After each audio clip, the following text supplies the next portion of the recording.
Murubi, murubi.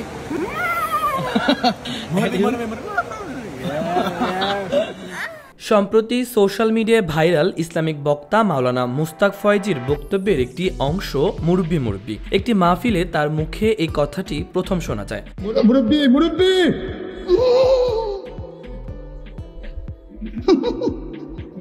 পরবর্তীতে July August আন্দোলন ও গণ অভ্যুত্থানের সময় তা যেন লুফে নেয় নেটিজেনরা।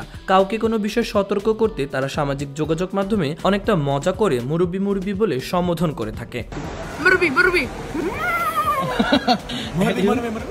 এই মুরব্বি মুরব্বি বলার পেছনের গল্প জানিয়েছেন মাওলানা মুস্তাক ফয়েজি। একটি গণমাধ্যমকে তিনি বলেছেন, একটি মাহফিলে একজন বয়স্ক মানুষ চলে যাচ্ছিল। সাধারণত এটা আমি অ্যালাউ করি না, যতক্ষণ বক্তব্য দেব থাকতে হবে, না হলে তার একটি অসমাপ্ত আলোচনা পায়। আমার পুরো আলোচনার একটি মূল থিম থাকে, তাই ওনাকে আমার মতো করে বলছিলাম মাহফিল ছেড়ে যাওয়া যাবে না।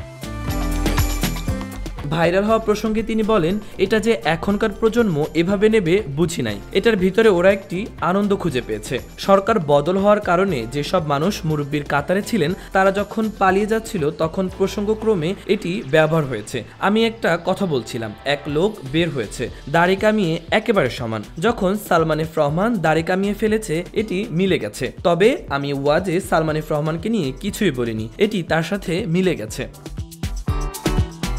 মাওলানা মুস্তাক বলেন, এখন যখন বের হই রিকশার পেছনে দেখি লিখেছে মুরব্বি মুরব্বি। গ্রাফিতে ব্যবহার করা হয়েছে, সোশ্যাল মিডিয়ায় রিলস হচ্ছে। গতকাল গাড়িতে বসে দেখছিলাম বিদেশে একটি লোক আরবির সাথে মিশিয়ে বলছে মুরব্বি মুরব্বি। তাকে বোধহয় বাংলাদেশের কেউ শিখিয়ে দিয়েছে। সে হয়তো বুঝতে পারছে এটি আনন্দের একটি বিষয়। মুরব্বি মুরব্বি।